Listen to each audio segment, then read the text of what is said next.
Welcome, everybody, to Spirituality Adventures. This is a non-judgmental place to explore spirituality, and we're so glad you're here. This is a viewer and listener-supported podcast, so we greatly appreciate your support.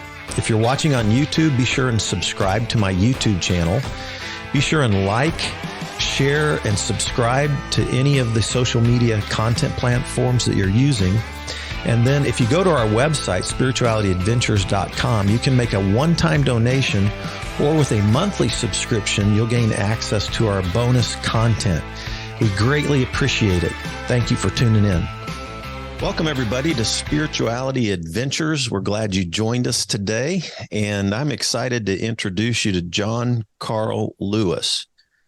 John is a writer, spiritual director, describes himself as queer and contemplative Christian. And we met back in July of 2022 at the Wild Goose Festival. I actually had attended one of his talks on sexual ethics and then bumped into him at our hotel over breakfast. And so we got a chance to talk, and I said, man, we need to do a podcast. So here we are in 2023 making it happen. Welcome, John. Here we are. Thank you very much. Glad to be here. Yeah, good deal. So I like to start with, people, just a little bit of people's origin stories, like where you were born, where you grew up, kind of some of your family background, and even some of your spiritual faith background as well. Well, very good. I'm glad you asked that question because I like to start my personal biography in about 1864, when my whatever it was, great-grandfather, who had escaped from slavery, founded a little chapel for African Americans in my hometown of Millville in South Jersey, down in the Pines. So I was raised in that lineage, in that context.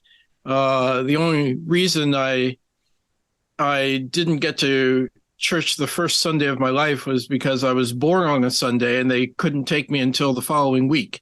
Wow. Was it a particular denomination? Was it non-denominational? Do you know? Well, it was independent when it formed, but then it affiliated with the African Methodist Episcopal Church, which was founded in 1787 in Philadelphia. It's the oldest predominantly Black denomination in the United States. Yeah, AME. I think our former Mayor Cleaver, who's now Congressman Cleaver, in Kansas City, is an AME pastor, if I'm not mistaken. So that sounds about right. The AME tended to be the, for better and for worse, the intellectuals, and thought of themselves as the elite in terms of African American religions, sort of like Episcopalians. But there was always an emphasis on learning and intellectual achievement and social respectability. Now, all of those things have downsides. So I'm not really boasting. But that's the way they were. That's the environment in which I was raised. Wow. Well, that's awesome, man. So I'm so glad you shared that. Huh. So was he was he a freed slave? No, whoever started this in 1864, your great grandfather? I think he left early. Okay. Yeah. And there were other people on my father's side who left the South before they were given permission to. Okay. Fascinating. Wow. Very good. A little bit of a rebel streak there. Yeah. Well, that's awesome. So then you were born in New Jersey? Is that I was born in New Jersey in a small town. Uh, I was born in a part of the state most people don't know exists. Just sort of acres and acres of pine forest, about as far away from the hyperdensity you can get around New York City, mm-hmm. and a very different experience of New Jersey. Okay. Yeah, slower, more rural, with almost a southern feel. Nice. I haven't been to that part. I only, went into like Elizabethtown and some of those places right around New York City. So, yeah. So tell us about your growing up years. We introduced you as a spiritual director who describes himself as queer, contemplative Christian. So give us some, how did that world emerge for you? How old were you when how old were you when you first realized that you had attraction, your sexual orientation, all these kind of things in this environment of your family's spirituality? How did that all play out? I knew that I was different when I was 4 in kindergarten. I was the only Black kid in a predominantly white town, actually. And I noticed that my attraction for the other boys was stronger than their attraction for each other. I just had this desire to be around masculine energy that felt different than the energy I had with with girls. I felt more of an affinity with girls. I didn't find them yucky or anything, but yet I wanted to be with the boys and felt like I was different from them. Uh-huh. Yeah. An irony,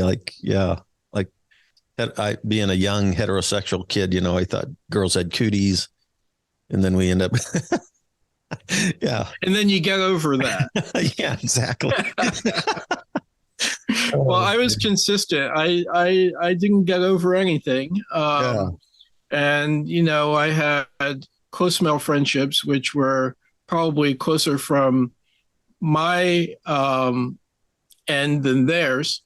At the age of 13, I got my heart broken when my best friend fell in love with another 13-year-old girl, and I was kicked to the curb, and no more sleepovers, and all of his attention was for girls from then on. So how did, was your dad a pastor? My dad was not a pastor. My father's side tended not to be. They were never clergy. Okay. Your mom's side. There was clergy on my mother's side. Okay.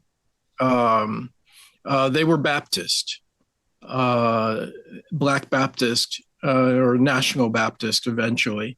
Was that the church you were at, as a teenager? National? No, Baptist? I was in an AME church. Okay. Yeah, which saved me from the horror stories that many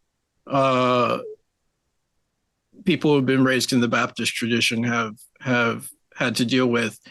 I didn't have to deal with people railing against homosexuality.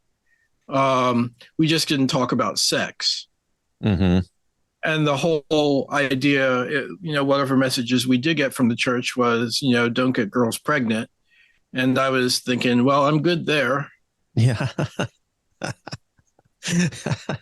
Right.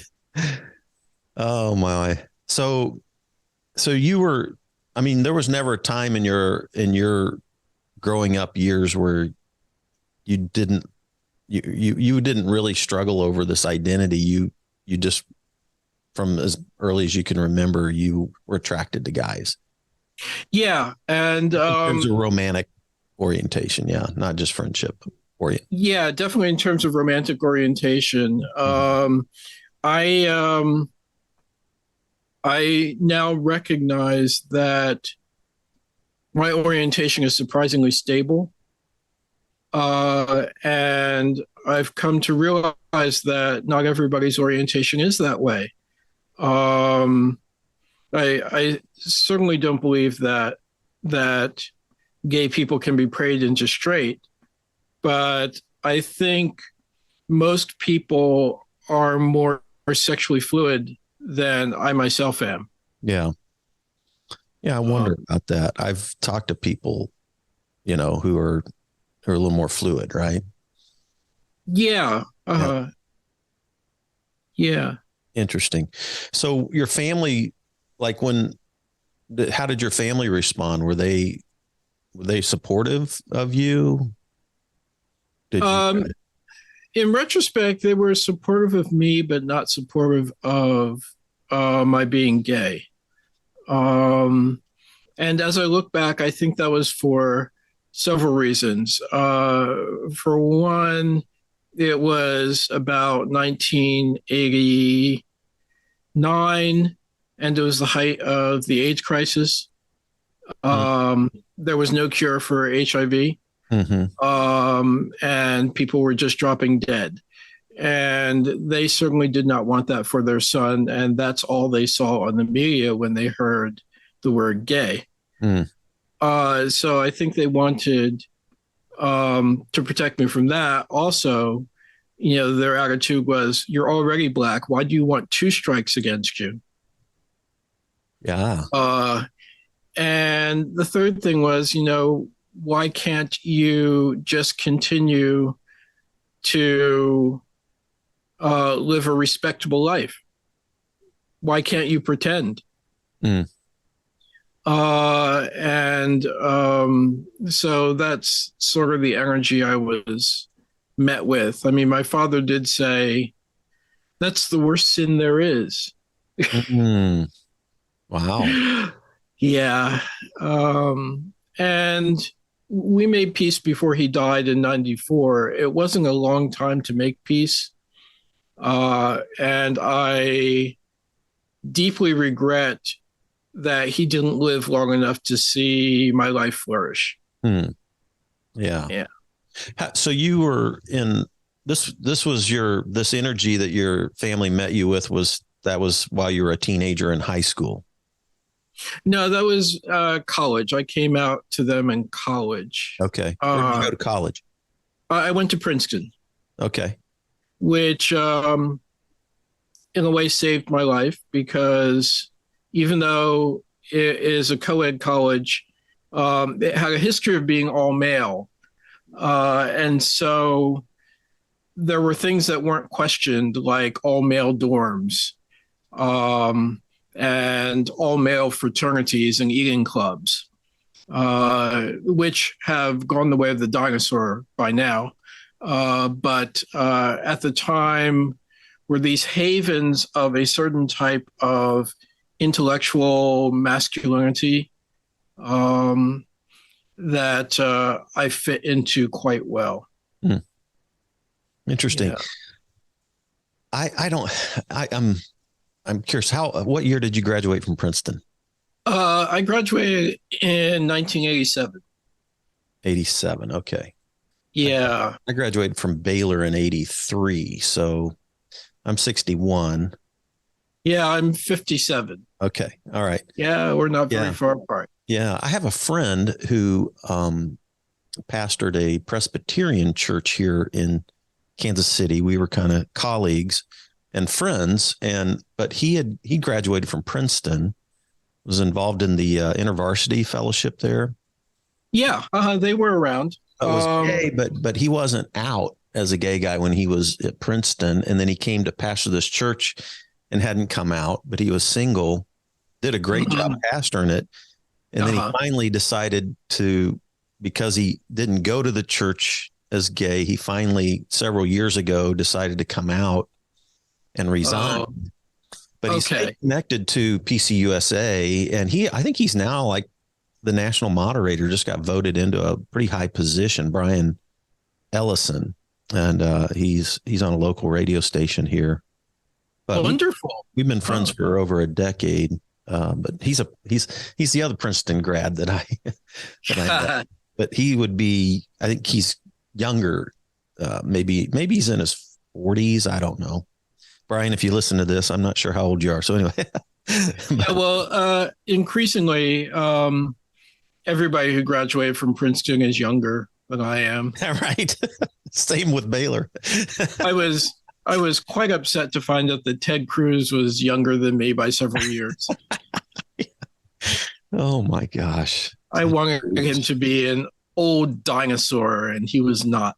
How did that happen? Okay, never mind. We won't go there.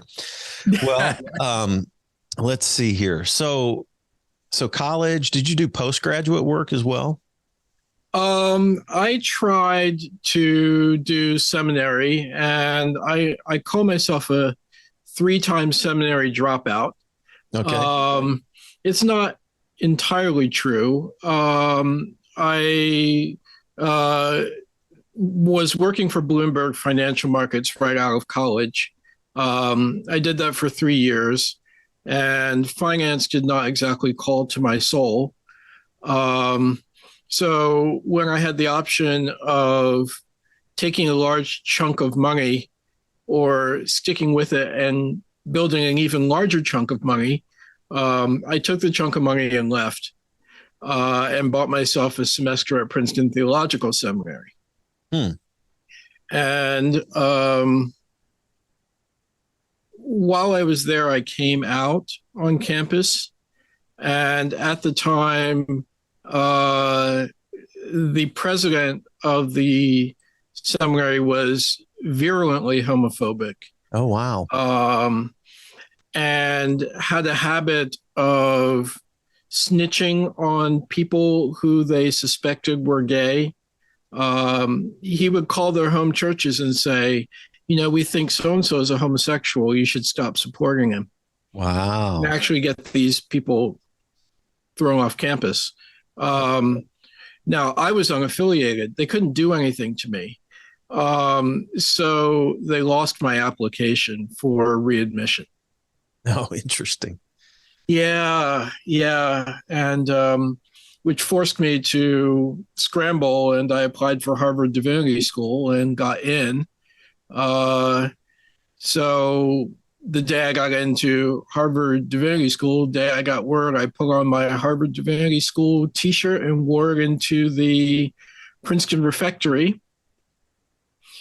And the next day, I got a letter of acceptance from Princeton with a full scholarship offered.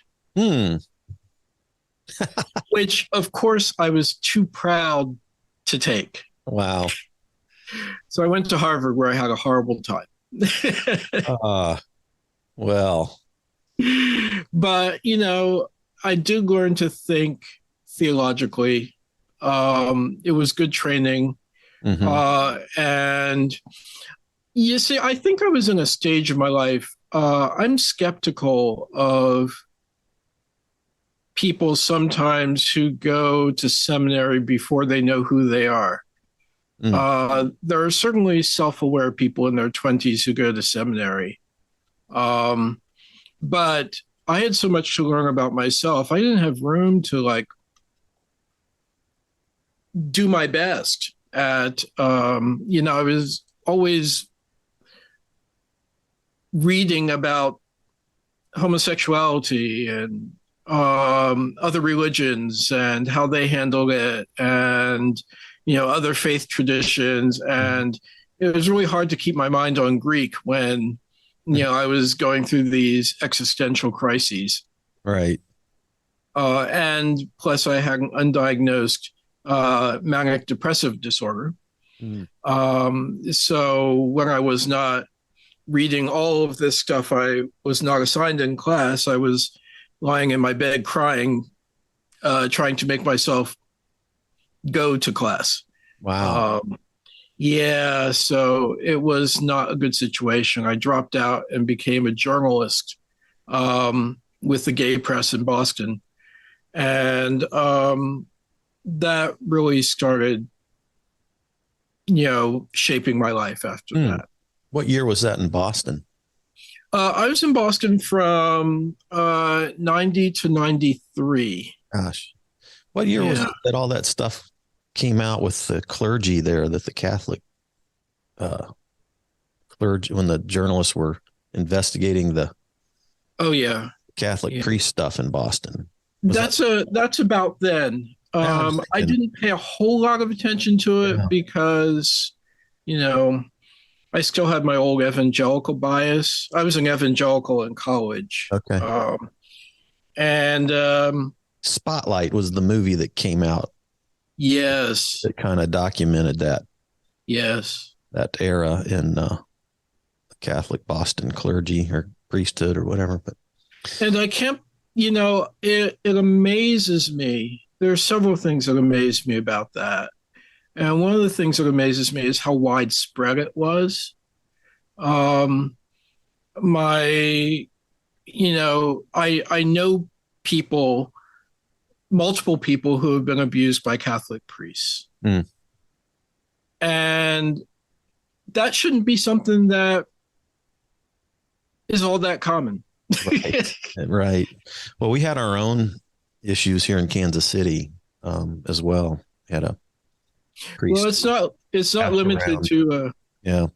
it's not limited to Catholics, unfortunately. No. Yeah. Yeah. Well, hey, let's talk about sexual ethics. Okay.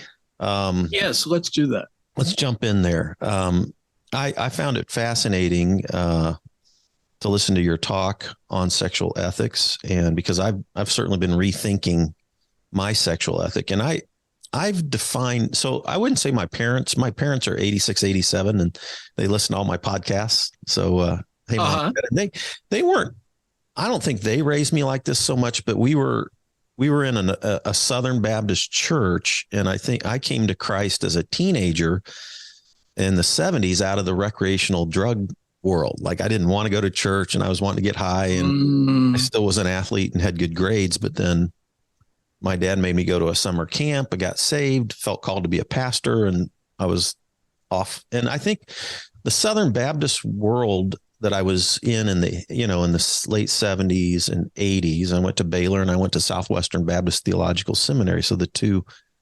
largest Southern Baptist institutions in the world are in Texas. Imagine that. And, this is the largest Protestant denomination in America, Southern Baptist. Yeah. And I would say, if you just boiled down our sexual ethic that I imbibed through the Southern Baptist world, was like, God made sex. And if you're in a heterosexual marriage, you can do it. If you're not in a heterosexual marriage, you can't do it. And you can't think about it. Oh, no. Because you couldn't, I was taught that masturbation was wrong. So right. Anytime you had an inkling toward, sexual excitement or thoughts. And I'm like, how often do teenage guys think about sex? So how often do they masturbate? Yeah, exactly. So you're like, I'm screwed, and so your whole world is built around feeling guilty over your sexuality. Yeah. I mean, and then marriage doesn't solve it all either. No. Not for me anyway. And so I really realized I spent most of my life trying to shine a turd, and pardon the crassness there, but this ethic that I inherited and that I actually tried to uphold and teach.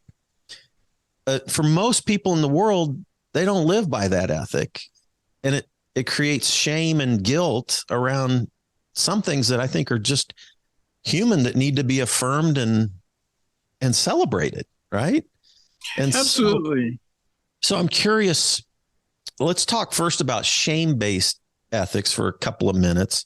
Okay. And then let's move into what we might call, I don't know what you'd want to call it, grace-based sexual ethics or holistic, human celebratory sexual ethics. I don't know what to call it, but I really like to annoy people by calling it Christ-centered sexual ethics. Okay. That's good. Yeah, because on the surface, people would say, that's not religious.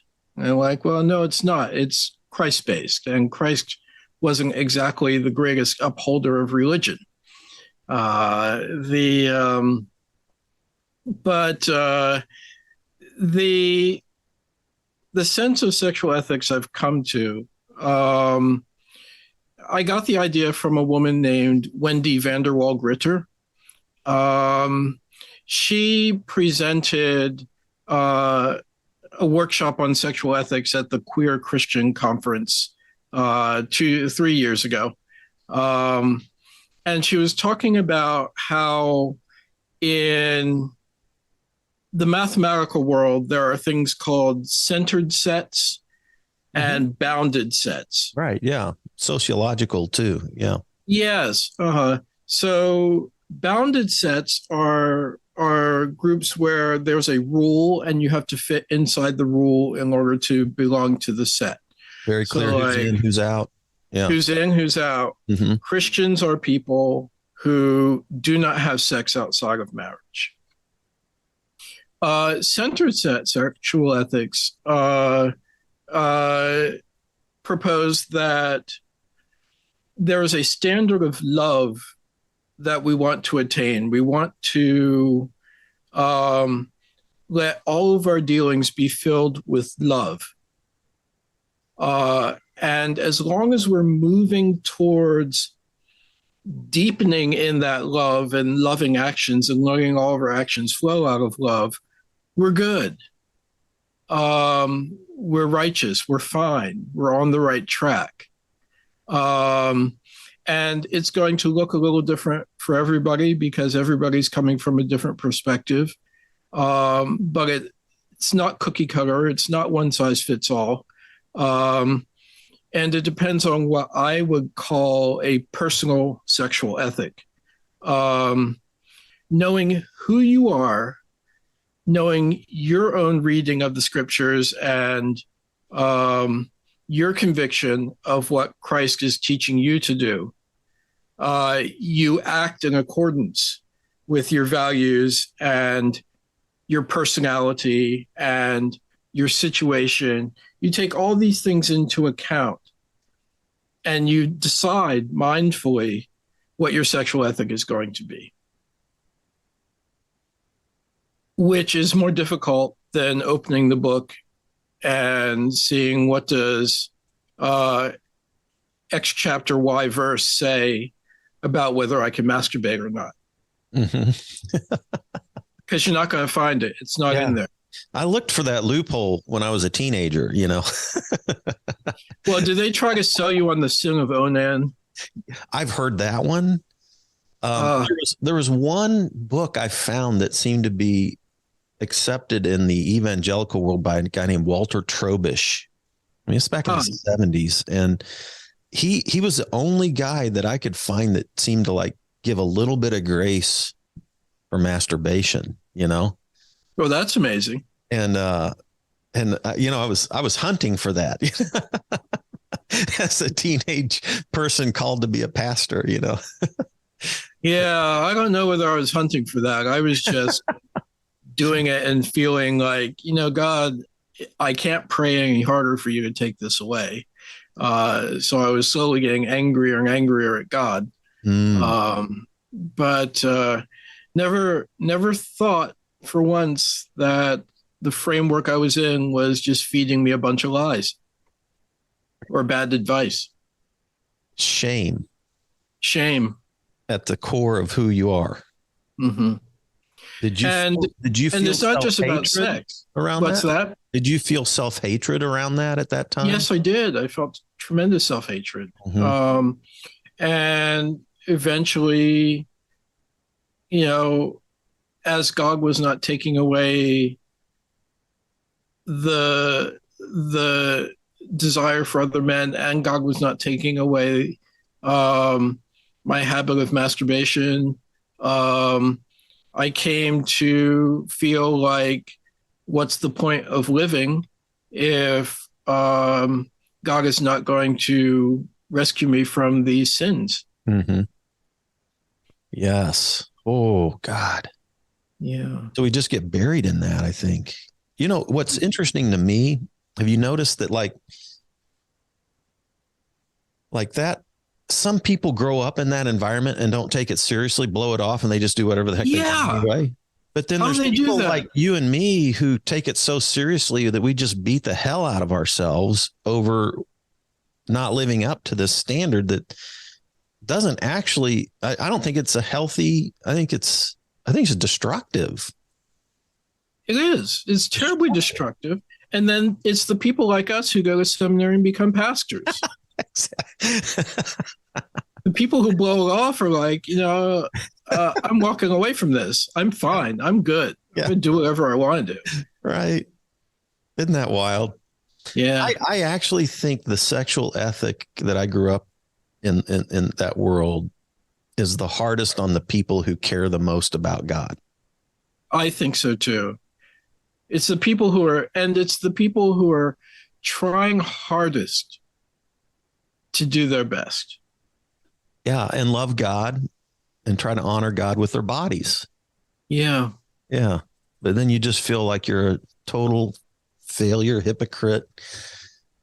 Can't do it. Right. Ah. Yeah. I lived with that a long time. Well, I'm and still healing from it in some ways or another, you know? well, I don't know whether one can actually ever be totally healed this side of, the veil. You know, because even though I've come to a point where I am intellectually pretty secure with my sexual ethic and my heart is there, still buried in my gut are these little sparks of guilt when I talk to someone on Twitter who's telling me that I should be ashamed.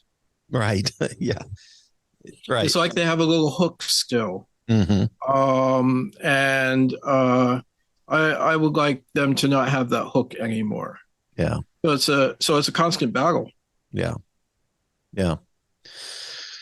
Yeah. So, I mean, if God created us and created sexuality and celebrates it as good, you read the first two chapters, multiply, be fruitful, there's this sex positive message. If we dig into those first two chapters of creation, right?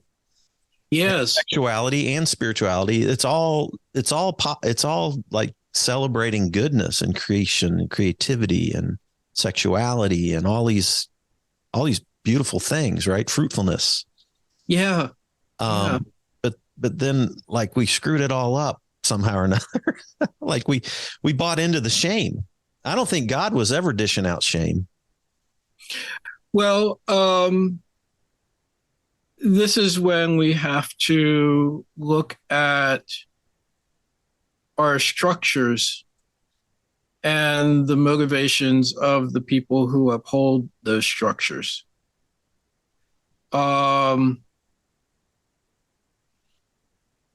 Preaching the message that God is okay with you and wants to express God's self through you the way God has made you does not make people flock to gatekeepers. The gatekeepers need us to be in shame, unhappy, unsettled, so that we come to them for answers. And they can manipulate us for all kinds of things. Absolutely. And when you look at the way the Old Testament came together, it isn't until the priestly class, who were the ultimate gatekeepers, started writing Leviticus and Deuteronomy, that you have all of these this is what you do, this is what you don't do. If you get in trouble, you come see us and we'll absolve you. Or you kill a bull and then you come see us. Yeah. Or you kill a bull that we've sold to you because we've blessed it. And sin starts to become an engine for power, economic prosperity for a group of people at the expense of people who would otherwise just be living their lives and loving God. Yeah. Yeah. The cult, the ritual of it, the centrality of it. And then, yeah. Well, yeah, there we go. Yeah. So, lots of interesting, the fertility cults had a different thing. You went to the temple, had sex with a temple prostitute. That was like the porn for the gods. It enticed the gods to have sex. And then when they had sex, then the fertility rained down and your crops grew, Yes. So yes. that was the other side of the coin. Sort of like have lots of sex so that the universe is maintained. Yeah, exactly. Yeah. So fascinating. So how do we, I've thought about even this. You're married, right? And yes, I am. I met your husband. Mm-hmm. And did either of you did he have kids? Like, was he previously married and had kids? I mean, some people that have. Okay. So one of the things I think about is like, I don't have kids either. That wasn't by design, but I don't have kids, but I've often thought, like, even as a pastor and, as an imagined father, like, how would I teach my kids now with my current sexual ethic, thoughts? How would I want to raise my kids in a healthy sexuality that celebrates your sexuality, the generativity, the fruitfulness, all those kind of things. And at the same time, still has some healthy boundaries to it, right? Right. Yeah. How would I do that? How would you do that, John? How do we get at this thing called sexual ethics? Well, I would go out and buy a book called Shameless Parenting. Oh. Which is by Tina Schermer Sellers, who she's the one that wrote Sex, God, and the Conservative Church. Exactly. Yeah. Exactly. Oh, she has another one. She has another one called Shameless Parenting, which came out not too long ago. I didn't buy it because I'm not parenting, but I should read it because I have to check that one out. She's a really good writer and has an excellent perspective. Okay. She is a sexologist. Okay. Who was teaching, and she's been teaching for many decades. And in the 2000s, she realized that her religious studies students were coming to her with all sorts of sexual shame. Mm-hmm. And what had happened was Christian conservatives had managed to remove all sex education from the school systems except for abstinence-based sex education. Mm-hmm. And she was starting to see a wave of people who had inadequate sex education and had damaging shame-based sex education. In a way that, what's that? What year was this that she started? She said she started noticing it about 2000. And what year did Josh Harris's book come out? I Kissed Dating Goodbye. Well, it was after I came out. Yeah, so it was in the 90s, maybe. I think it was in the 90s. Do you know what book I'm referring to, right? I Kissed Dating Goodbye. Yes. Yeah, he was this evangelical kid who wrote a book when he was 18. About if you're going to really take this seriously, then I'm not even going to kiss a girl till I get married.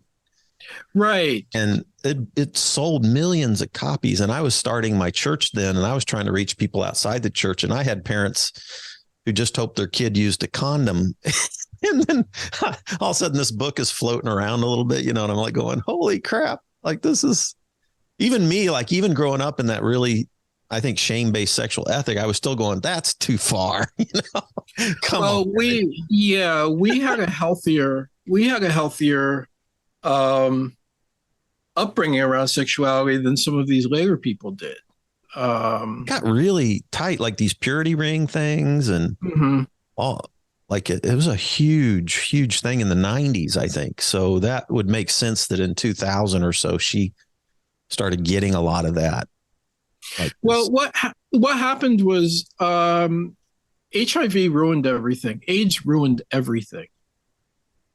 Well, it didn't ruin everything. There were some positive things that came out of that crisis, many positive things, but it gave Christian conservatives a scare tactic, which allowed them to go into the public square and say, you've got to protect your kids from sex or they're going to die. And that was a compelling message that that was able to catch fire and spread. And politicians, it was easy to say, don't have sex or you'll die. I remember reading Josh McDowell when I was at Baylor, like 18, 19, Why Wait? He had this whole Why Wait campaign book on it. He actually came to Baylor's chapel and spoke, and like, man, if you want to have maximum sex, then don't masturbate, don't do anything, don't have sex, don't think about sex, don't do anything until you get married. Then when you get married, then you're going to have the best, amazing sex that you could ever have in the whole wide world, Yeah, and there are people still pitching that.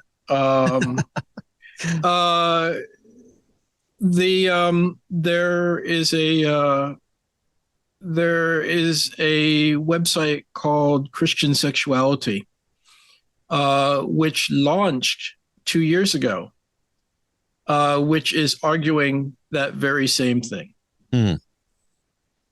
for a new generation of people.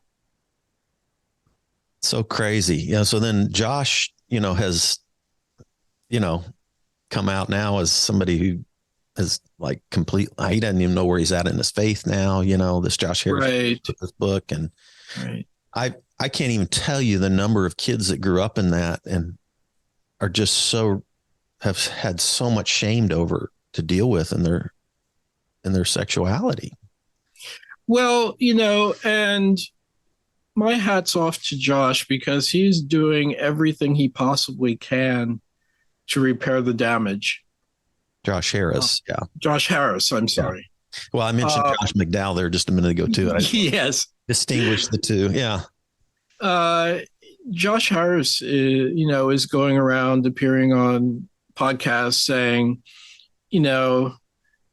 look, I was a 20-year-old kid and the powers that be liked what he was saying, liked the fact that a 20-year-old kid was saying it, and provided him a platform large enough to reach everybody else.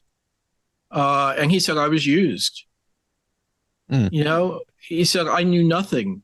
And these backers of mine knew I knew nothing. And yet they amplified my message because it fit into their narrative. Yeah. Interesting, isn't it? Wow. Yeah. But he still acknowledges that he wrote the words that screwed up generations of people. Yeah. Yeah. Yeah. It certainly wasn't in his heart. I think he's another example of a kid that took it really seriously. Tried to be as pure as he could possibly be because he loved God. Yeah. Took it seriously, and that his mind, those were some natural conclusions based on that. Those, I think, shame-based messages that are pretty prevalent in conservative churches for sure. Right. So how do we give people, kids, positive, love God, positive sex, positive sexuality messages in this context that we live in? How do we form healthy boundaries? How do we celebrate what we need to celebrate? What are sexual ethics? What are some guidelines for us? Well, the more I've studied sexual ethics, the more I realize that we need the church to get involved with promoting comprehensive, age-appropriate sex education. Mm. Comprehensive and age-appropriate because we want to be teaching children as they're beginning to interact with each other that their bodies are their own and they decide what happens with their bodies. A little later, we want to teach them about relationships, how to relate to one another, how to relate in love, how to respect, how to listen to someone else's decisions about their own bodies and not violate those boundaries. And when we've laid that foundation, then we can start talking about sex in a different way, because then you're dealing with people who have a certain level of empowerment, there's a saying that you can't really say yes until you've learned to say no. And then I think people really need to be exposed to the height and the depth and the breadth of human sexuality, what's possible, sure, what downsides there are, but lay it all out there for them so that they can see the different ways people are living and make a conscious choice. Mm. Now, all through this, we need to be reinforcing the message that you have a personal relationship with Jesus and you need to discern that relationship for yourself. For Christian people, yeah. For Christian people. Mm-hmm. And I only really speak to two audiences. The first audience I'm concerned with is Christians who are self-identified. Mm-hmm. The second audience is the vast numbers of people who have been influenced by this toxic Christian shame thing, who don't realize they're carrying it because it's just in the air, it's in the water, it's rooted in American culture, the shame. And this is where I make a pitch for contemplative Christianity. In contemplative Christianity, the point is not following the rules, but in cultivating a relationship with God, which each person is able to do as they are interested in cultivating a relationship with God or not. And that by drawing close to the example of Jesus, you'll learn everything you need to know about how to treat your neighbor. And your neighbor is also that person you're having sex with. As opposed to in toxic Christianity, where the person you're having sex with is your possession. And therefore not really your neighbor. Oh. Because this is what toxic Christianity is teaching. Husband at the better end of the spectrum, husband and wife belong to each other. Mm-hmm. On the more toxic patriarchal end of the spectrum, the wife belongs to the husband. Mm-hmm. And we have the works of Sheila Gregoire. I think she wrote The Great Sex Rescue. But the concept that only the man's pleasure is important because, of course, women don't have sexual desire. And so they should let guys do whatever they want because that will keep them from watching porn or having sex with other women. Mhm. But they have this thing called a clitoris. And what I really find interesting is, I mean, I love the statistic. Well, it's not a statistic, it's a scientific fact. The clitoris is the only human organ that has one job and one job only, and that's to provide pleasure. Don't you think that there's some theology in that? There's a whole lot of theology in that. I If God knew what God was doing, right. that's big. That's huge. That's some theology right there, man. Right. I like that. Yeah. It's sex positive. It's affirming, so many things. So what if you had been taught that as a young woman? So yeah, I mean, um, what if you've been taught that as a little girl? And then you get to puberty and you know what gives you pleasure. You know your own body. You know what feels good. You know what doesn't feel good. Mm-hmm. Self-exploration, and it's good. Self-exploration. Healthy. And you run into a boy, and the boy wants to do X, Y, and Z, and you're like, well, X and Y are fine. We're not going to do Z because that doesn't give me pleasure. Mm-hmm. Yeah. It changes the whole sexual dynamic. Mm-hmm. That hurts, or that's demeaning, or I just don't like that. It's just not my preference. Absolutely. Absolutely. Yeah. Yeah. Gosh, man. I think this is so powerful to think about this in terms of raising kids, but it plays out for me as a heterosexual, plays out for you. It plays out for our whole LGBTQ plus world, it's right. Oh, so many good things. So I'm curious, I could talk for hours about this, John. So Margaret Farley's book, because when you did your talk at Wild Goose Festival, you referenced her book called Just Love, which was interesting because I was kind of pinning out my own little sexual ethic things. And then when you shared some of her stuff, in her chapter 6, she has point 1, do no unjust harm. Point 2, free consent. Point 3, mutuality. Point 4, quality. Point 5, commitment. Point 6, fruitfulness. And point 7, social justice. And that was kind of her, once she did all this amazing work in terms of the history of sexuality in the Western world, and God, so much great research that she put into that book. It's amazing. But then she kind of boiled it down into those 7 points of sexual ethic. And you picked up on a few of those in your talk, and yes, stand out to you the most, maybe. Well, I like all of them. I think they're all important because they are a baseline of Christian behavior. We should do all of those 7 at least.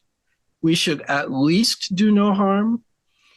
But at best, every sexual encounter we have should leave the person better than we found them. Now, that wisdom not only comes from Margaret Farley, it comes from queer sex advice columnist Dan Savage, who is completely secular.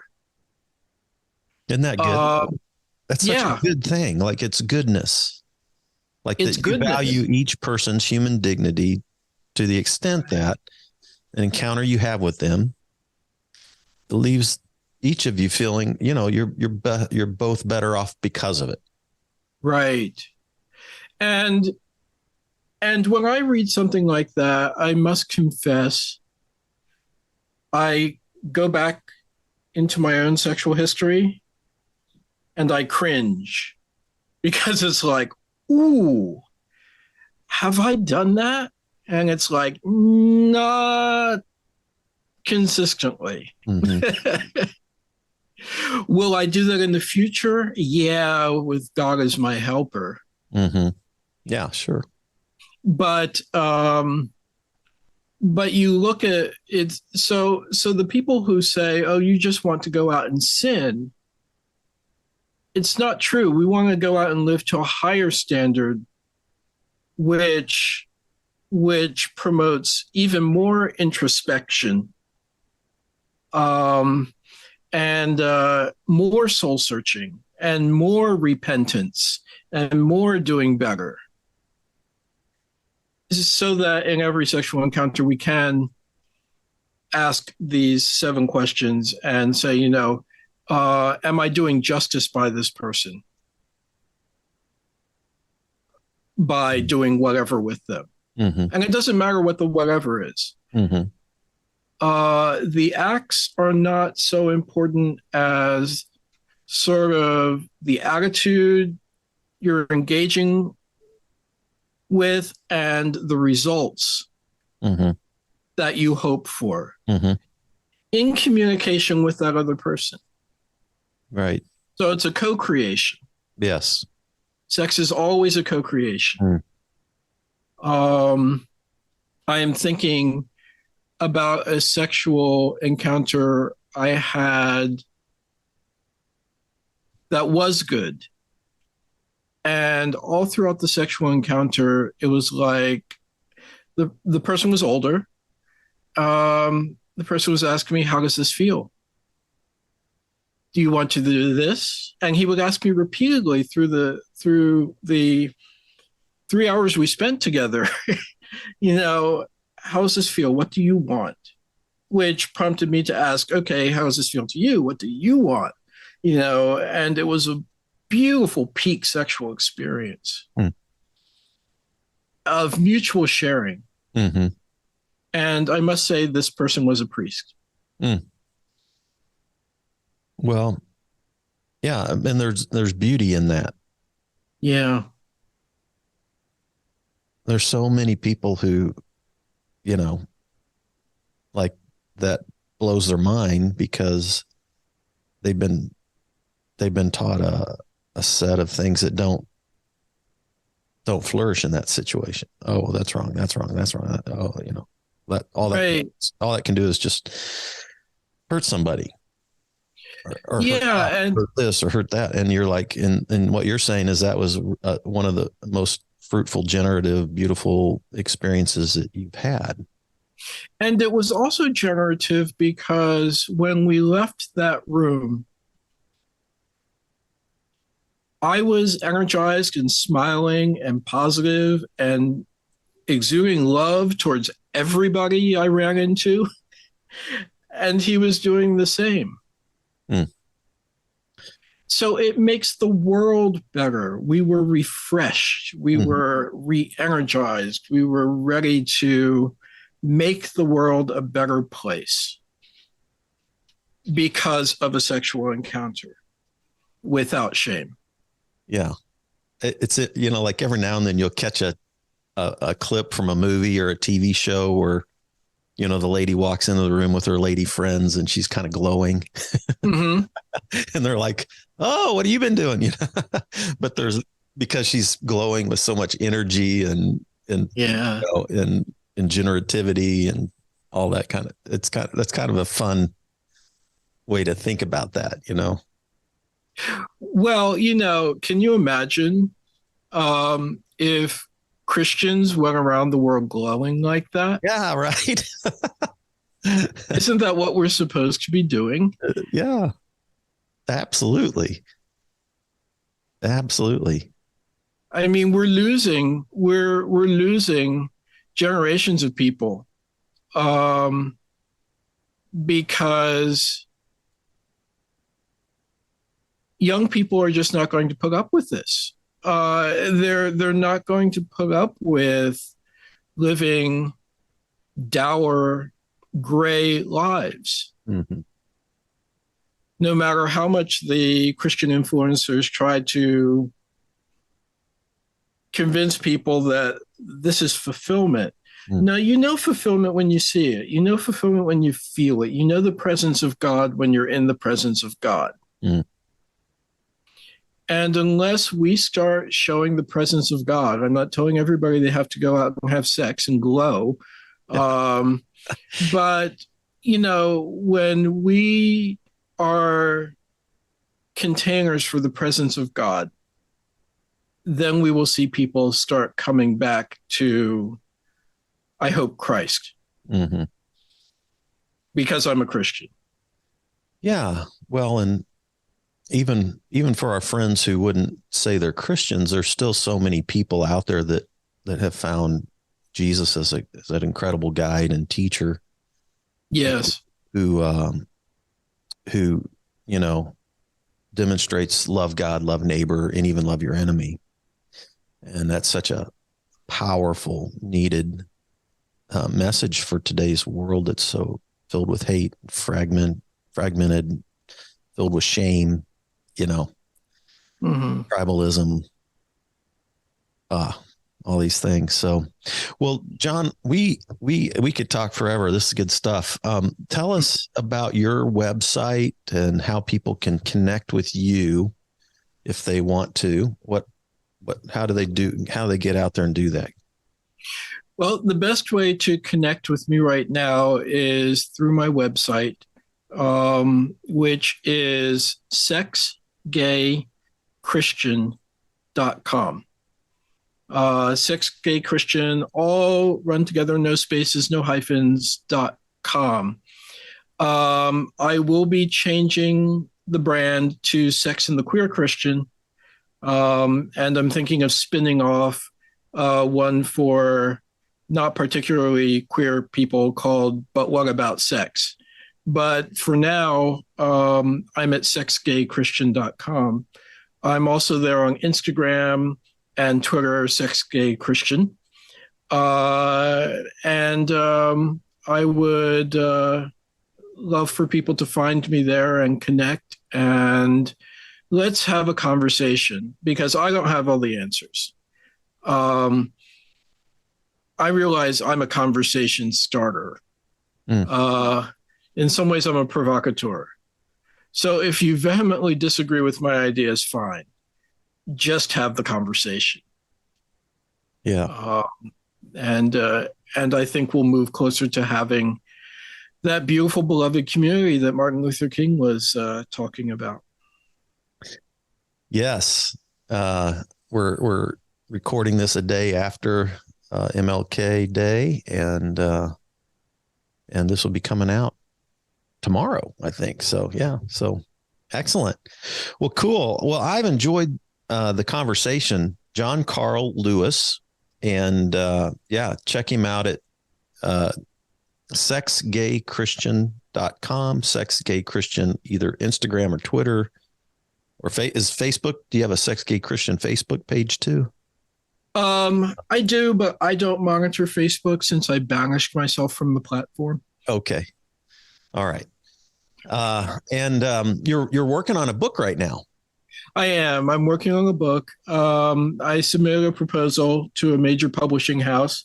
They loved the idea. They said, "Hey, could you write one for straight people?" And so I am reworking a book proposal. And I hope this one gets past marketing. So sign up for the website and join my email list, and I can show them numbers that people are interested in this topic, which I believe there are many people interested in this topic. I think what I've discovered in having these kinds of conversations with people like yourself in the LGBTQ community is that when you dig into the shame part of it, everybody suffered from the shame part of it. Yes, we all have. Regardless of your sexual orientation. Right. We all suffered from that shame component. And when we start talking about that and recognize how it's played out in such a negative way on our souls, and on our experience of our humanity, then we have this huge common ground from which to learn from each other and to grow together into, I think, a more holistic, generative, creative, sex positive, sex affirming kind of people that I think, my perspective, if you look at Genesis 1 and 2, that's the way God started it out in the first place. So absolutely. Yes. A beautiful garden for our pleasure and his delight. Yes. God's delight. Yeah. Definitely. Definitely. Yeah. He thought it all up. Mm-hmm. All right. Well, John, Carl, thank you so much for joining us at Spirituality Adventures. Thanks, everybody, for tuning in to Spirituality Adventures. And let me encourage you to go to our website, spiritualityadventures.com, share, like, and do all the things that help us out with this, getting this content out. So thanks so much. God bless you. Have a great day. Have a great day. Wonderful to be with you. Awesome. This concludes today's episode. Thanks for tuning in and listening. Remember, if you're watching on YouTube, subscribe to my YouTube channel. Remember to like, share, or subscribe to the social media platform that you're using. And then go to our website, spiritualityadventures.com, and make a one-time donation, or you can subscribe monthly and receive our special bonus content. Thanks so much.